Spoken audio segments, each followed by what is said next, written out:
Do you remember that Pirates of the Caribbean game from 2003 that had nothing to do with the movie? It was weird, wasn't it? There was a reason for this, and to find out why this supposed movie tie-in game was just so odd, we need to talk about a game called Sea Dogs.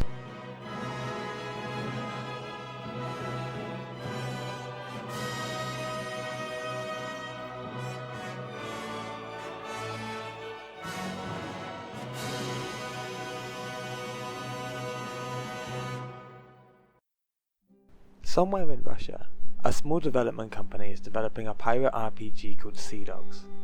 With support from Bethesda and in turn its parent company ZeniMax, Akella would release Sea Dogs for PC in late November 2000. Development of Sea Dogs would face rough weather, hence the involvement of Bethesda to actually get the game to market. A buggy mess on release, the pirate storyline of the game was initially broken with the 1.0 release. Akella would fix this with the 1.06 update, and later retail releases such as that sold by Sold Out Software in the UK and Germany would actually come with this patch already in-game.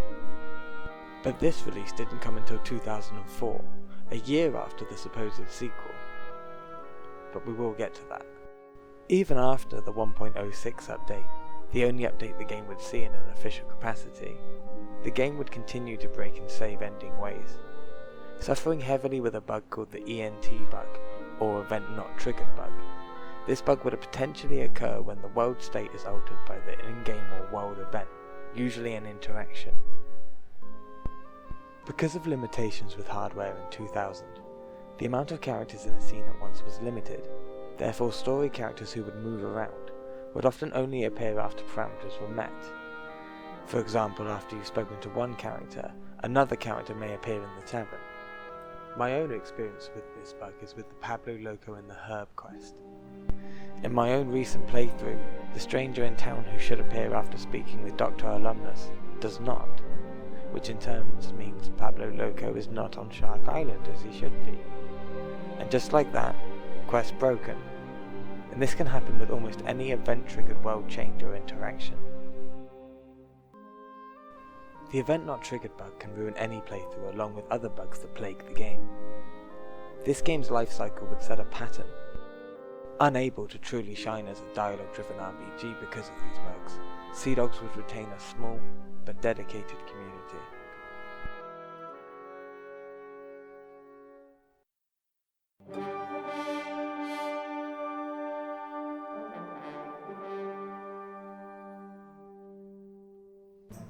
From the moment the game starts, the player is free to head to sea and join any one of the nations.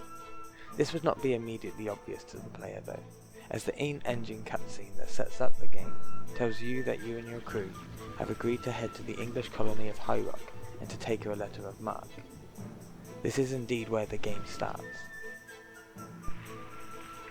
However, just sailing to a Spanish port will end in disaster.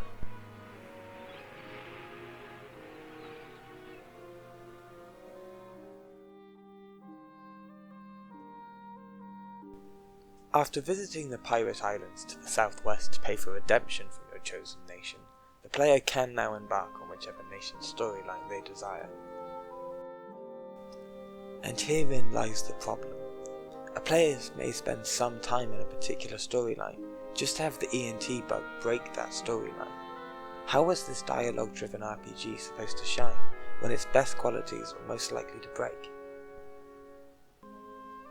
The ENT bug in particular can be dealt with near constant saving and reloading, something you should do anyway in Sea Dogs, as death in any capacity is a game over.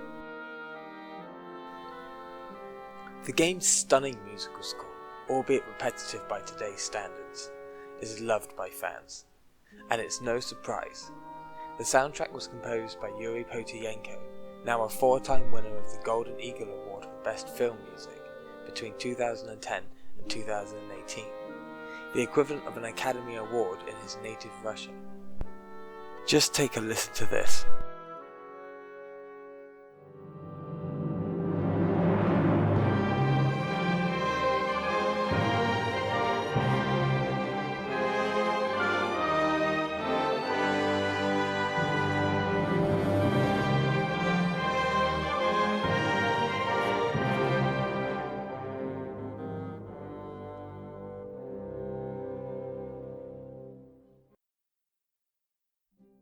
The game also had an odd mix of excellent and not so great voice acting.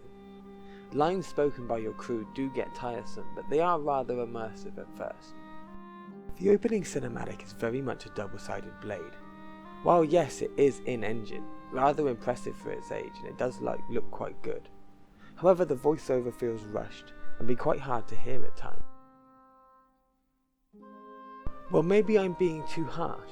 Characters only say one line when spoken to, and all of the dialogue is written, so voice acting isn't such a big deal, right? Yeah, remember I said this game was developed in Russia? The translation is sometimes a bit off, and it's also riddled with spelling mistakes. As a child, I would have passed any of this off as weird dialogue from old-timey pirate guy, and I was not very likely to even notice the spelling mistakes. But in adulthood, I do see them, and I can see it being a turn-off for those who were adults in 2001. So what does this buggy cult classic have to do with the giant Disney machine? Well, as I mentioned, the game would have a dedicated but niche community. Sites like piratesahoy.net would be the usual stomping ground for those seeking a pirate RPG experience. Games like Sid Meier's Pirates would begin to scratch an itch for those with a love of the golden age of sail and video games. Sea Dogs would take this a step further with its 3D engine and deeper ship combat. Sea Dogs would fare well with critics, but it would not be a smash hit. The Sea Dogs and pirate RPG community were foaming at the mouth for a second entry. In just the few years between the 2000 and 2003 release, hardware had made huge jumps, generally keeping to the schedule of doubling in power every 4 years. Things like the ENT bug could soon be a thing of the past, as home computers could handle more and more in a single scene. Sea Dogs 2 development had begun. Disney has famously steered clear of game development, almost exclusively giving rights to third-party developers. Disney Interactive would see a golden opportunity, an almost ready pirate game that they could slap their brand on and get to the money printing. Disney Interactive would get involved with Akella and the game would be rebranded as Pirates of the Caribbean. What would result is a game originally built as an open-ended hardcore RPG, now being bent to fit the action-adventure crowd, and it would fail. Far too late into development to actually bring the game close to the movie in any way, the game's story would only have the slightest reference to the movie from which it takes its name. 2003's Pirates of the Caribbean has an identity crisis. Many players started the game expecting to save Miss Swan from her fall, or maybe run through town from the guards as Jack does, the main character of the film. However, players were thrown into a world that did not feel in any way familiar.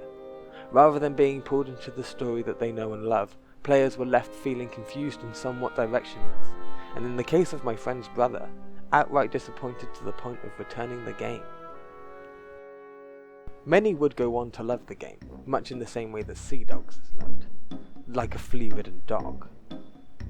But many movie fans were left bewildered by the release. On the other side of the coin, Sea Dogs fans like myself were also disappointed. The paper-like menus had been replaced with brash and bright menus, and the game had no reference to the original story either.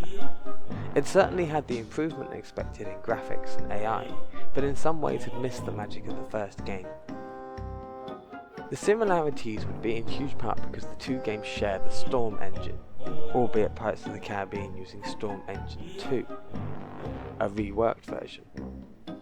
Akella would use the Storm engine to release 2 more games under the Age of Pirates moniker, and these were more of the same great dialogue-driven sandbox RPGs, riddled with bugs and localization errors. Movie tie-in games are often not good games, nor do they ever add to the overall canon of a universe. However, 2003's Pirates of the Caribbean was a bit different. It was a game aimed at the story adventure crowd, those looking to play a part in the beloved story, and they were sorely disappointed. I would call it fan service if it wasn't for the fact that it completely fails at that too. Some fans of the franchise will actually say that Pirates of the Caribbean is in fact the best game in the series. However, you will find this for every game in the series. Having played every release from Sea Dogs to each his own, the most current release, I would struggle to argue to play any of them, and all of them. How can I recommend the original after what I've said? Yes, it's historic, but by today's standards it wouldn't even be considered early access. So you should play Pirates of the Caribbean, right? Well, if you're looking for a Pirates of the Caribbean adventure, no. If you're looking for a Sea Dogs RPG sandbox experience, no. So maybe Caribbean Tales, City of Abandoned Ships, to each his own. Well, if you want to know what they're like, you can rewatch the start of this video and pretend I'm saying the game of your choice instead of the original Sea Dogs. Every game in this series would suffer the same fate. Beautiful catastrophes. Excellent, lovingly made games that would each have genetic flaws, some extremely painful to live with. AI would improve over time, and with graphical enhancements throughout the years. But each game would be a regurgitated version of its predecessor, often inheriting its predecessor's bugs and bringing its own. Akella would reuse music from the original, which was both nostalgic, but would shine a bright light on the fact that you were not playing a new game. Akella would try time and time again to release the game its fan base had waited a decade for, each time delivering a beautiful looking, engaging, and entertaining nightmare. These games are labours of love, that's no question. This isn't a case of lack of care. This is a developer that tried to make the game that they and their fans have dreamed of, and still haven't quite made it. This is a story of broken dreams. That weird Pirates of the Caribbean game? That's just chapter 2. But is this where the story ends? I guess we'll have to wait for the next chapter.